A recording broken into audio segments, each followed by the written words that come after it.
We're all familiar with the game Jenga. That's sort of what we're playing as we record this episode of In Goal Radio, the podcast of the Hockey Shop, source for Sports Langley, thehockeyshop.com, making this presentation possible. Darren Allard, along with the co-founders of In Goal, Kevin Woodley and David Hutchison. We're scattered all over. We're kind of flying by the seat of our pants today, and it looks like everything is according to plan right now. People can hear us, correct? Hutch, you're the technical genius. So far sounds awesome. Love to be hanging out with you. Woody, are you plugged in? Coast to coast. Wait. Hold on here. You flying by the seat of our... We were supposed to wear pants? Well, you can get away with shorts. It's chest up in the view here. Thankfully, everybody. Yeah. We are coast to coast. I'm in Prince Edward Island, looking out over the Northumberland Strait as we record this. The internet in rural PEI is not exactly technologically advanced, so I apologize if anything goes squirrely. And Woody is getting ready to go to Hawaii, so we'll be separated by like 42 hours in a 24-hour Earth, and Hutch is somewhere right in the middle. Now, speaking of squirrely, Darren's got a cattle prod for the squirrels to run the internet in a wheel. We're making it happen, and we're looking forward to the conclusion of the Stanley Cup final. But before we do that, we acknowledge Game 7 is in advance of this podcast. So we are looking at Game 7 in the foreground, and we're looking at this in a sense of it's going to be released and people will know the result. But we don't know yet. So I thought it was sort of. Like, it's going to be, we don't know the result, but then a lot of people listen. Do know the results. The day after the result. So we would like to congratulate Sergei Bobrovsky on winning the Stanley Cup in 2024. Now, Hutch can leave that in, or he can put in, congratulations to Stuart Skinner and the Edmonton Oilers with Calvin Pickard on winning the Stanley Cup in 2024. We're covered. There, we've congratulated both sides. And they're both staying in because we're releasing this before the game actually happens, I think, guys. And so if you listen to it after, it will sort of still make sense. And I think we've left out one major... There's an omission there, Darren. Yeah, like a certain Hall of Fame goaltender who doesn't do podcasts but has done ours twice. We have to extend that to Roberto Luongo as well. I was kind of hesitant to mention him just for the fear of the announcer jinx. Well, see, we've just screwed this all up for everyone, but I guess if we do it for everyone on both sides, it's not, right? Should be. So we're covered.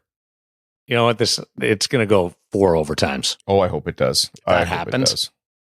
Well, I'll be watching on a beach with a Mai Tai, so I don't mind.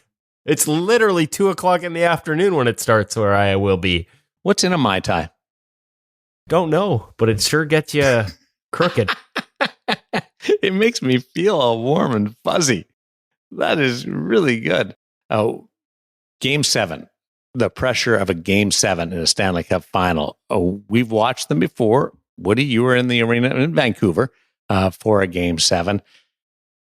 As you look at this, Stuart Skinner's in year 2, and Sergei Bobrovsky is a veteran, all kinds of personal accolades, but the challenge, the focus, the pressure on these two goaltenders is enormous. I can't imagine any more situation where things are squeezed together and so combustible. You're trying to tell me this isn't Tuesday Night Beer League at Burnaby 8 Rinks? Well, your intensity takes it up to borderline Game 7 of the Stanley Cup Stuart Skinner final. is much more relaxed. But listen, like Bob... Yeah, that's fair. Like, I was just going to say, like, Bob's got the experience. He's been here. And amongst the many things that Stuart Skinner has impressed me with, top of the list is probably mindset and mentality.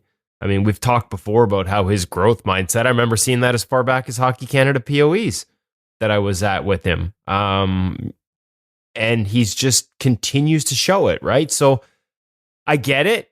All it takes is one squeeze of the stick at the wrong time, one moment where the legs feel a little heavy and you don't move, you don't react, and that could change it. One mistake. But I'm not really worried about these guys. Like, kind of goes back to what I said going into these playoffs, at the risk of sort of losing the the narrative about how important goalies are, a lot of what this series has been is what the guys in front of them have done. I guess Bob stood on his bloody head in the first 2 of the first 3 games. But since then, like even through then, I guess like Edmonton's just controlled and created more dangerous opportunities. And yet Stewart hasn't made any mistakes on the other one. So it's been fun to watch. We have a win from a story or people standpoint on either side of it, and I can't wait to see another game of it because it's been good hockey. Well done, Stu. Wonderful job, Sergey. There we go. Again, we're covered on both We've sides. covered the Cup final. Yep.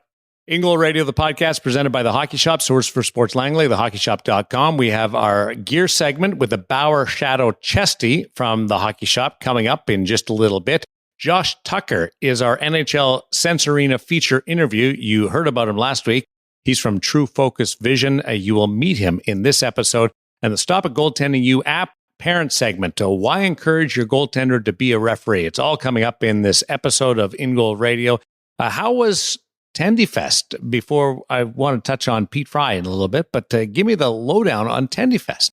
It was frantic. It was big, better than ever. There were goaltenders and their parents crawling all over the place, 3 sheets of ice, gear being tested everywhere, and we were running around at 1,000,000 miles an hour because in addition to enjoying the opportunity to meet with a whole bunch of goalies and their families at Tendyfest, we were trying to manage Bill Ranford giving an awesome on-ice seminar and then doing a Q&A with Woody afterwards in a classroom. And that was a whole lot of work because we don't have the giant Sportsnet truck to back our production. We're just running around like those little hamsters on a wheel trying to make it happen. And Bill did a fabulous job. He's just a great person. He's a great teacher. And I think if you're an In Goal member, you're going to enjoy checking out the video of both of those sessions soon. I can't wait to see that. Yeah, it's good stuff. It's good stuff. And 100%, like, if you haven't already, yet another reason to subscribe to In Goal Magazine, ingoalmag.com, and the premium subscription. We have another Pro Reads up this week, second in the past 3 weeks with Charlie Lindgren. Obviously, last week's feature guest here on the podcast, we felt like it was perfect time to bring him in for another Pro Reads, like almost 9-minute breakdown from Charlie on a couple sort of different save situations. He touches on so much stuff. So, add that to Billy sort of sharing with us the LA Kings behind the net play system and some unique features that they teach that some of their goalies adopt. I've talked to a lot of those goalies about how it reduces the wear and tear compared to just using reverse all the time. And Bill breaks it all down on the ice with us. Can't wait to share that with the audience. If you're not a subscriber already, make sure you go check it out at ingoalmag.com.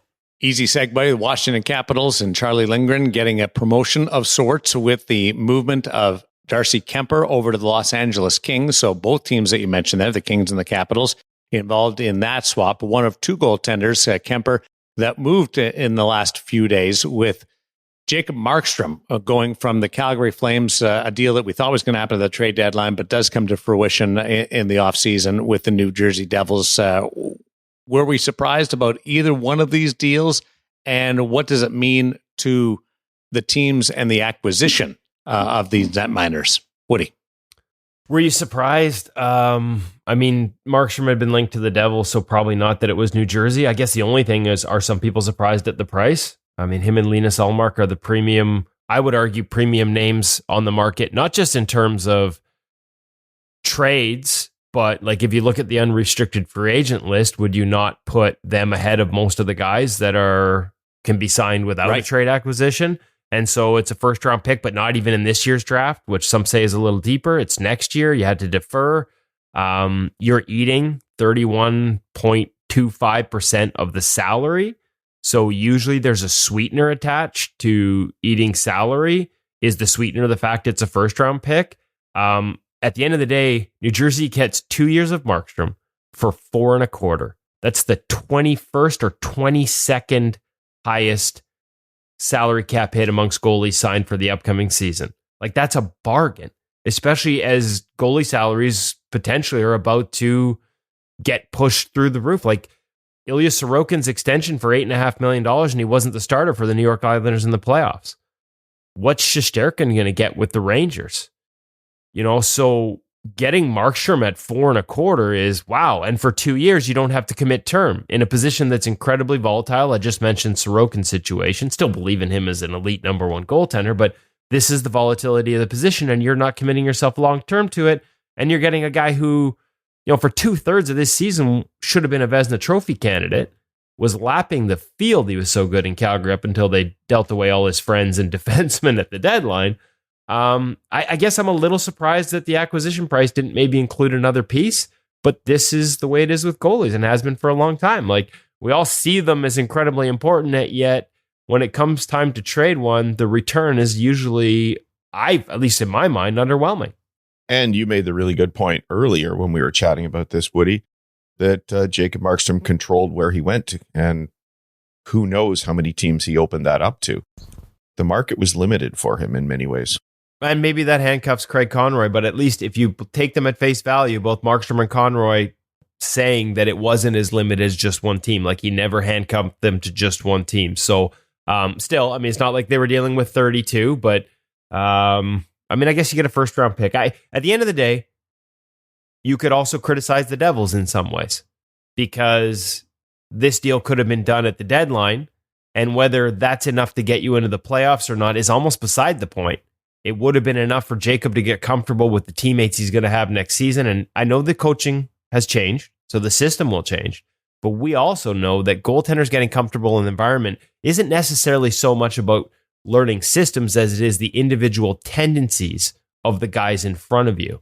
And so giving Jacob a 2-month head start by pulling the trigger on this deal midway through this season instead of in the offseason, I think, you could argue that was a miss on their end as well. Even if by some accounts, it wasn't their fault. They were ready to go on that deal, and someone on the Calgary end pulled it at the last minute. So at the end of the day, I think it's a great fit. A lot of Markstrom's strengths fit the weaknesses of the Devils defensively. The things they give up in terms of the high danger chances are things that he has typically defended very, very well. Slot line plays, low slot line plays below the hash mark, breakaways, one of the third worst teams in the National Hockey League in terms of how many one-on-one chances they give up. Markstrom numbers all off the charts in all of those categories. So it's a good fit and a fresh start for Jacob. And for the Devils, him and Jake Allen, after years and years of talking about goaltending in New Jersey, you could make an argument that's one of the better tandems around the league.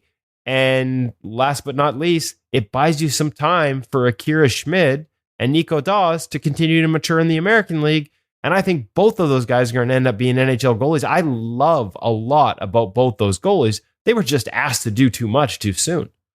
Picking up on a guy that has taken his time, a soft launch of the career of Dustin Wolf over the last couple of years. So is that presented as his now time in Calgary? I would think so. Although, what kind of team is he going to be playing behind? That's a tough go. Interestingly enough, they actually got better defensively as the year went on. So Markstrom was asked to stop bullets in his teeth as they sort of figured out a new system and new things. And then they traded away a bunch of players, and at least the underlying metrics, there were some blow up nights for sure. You trade away your top pairing, especially a guy like Tanev and Hanifin, you're gonna give up more chances. But there was better structure as the year went on and guys buying into a new system. And so, you hope that continues for Dustin Wolf, because there's going to be growing pains. You can't just throw him in there and expect him to, do what Markstrom did, which, like I said, for 2/3 of a season was the best goaltending performance in the entire league last year. You can't just say, hey, here you go, do what he did. But also don't sleep on Dan Vladar, assuming everything is going well. And by all accounts, it is, coming off of the hip surgery. Dan Vladar, when healthy, gave them some really good minutes over the past couple of seasons. There's a reason he got that contract extension. And so I don't think this is just a, hey, here's the keys, Dustin Wolf. I think you're going to see both guys. And I think that's going to be important because Dustin's going to need time in practice and with the goalie coaches as he continues to adjust to the highest level of hockey. Washington's crease situation. Charlie Lindgren takes over as the number one guy with the departure of Darcy Kemper.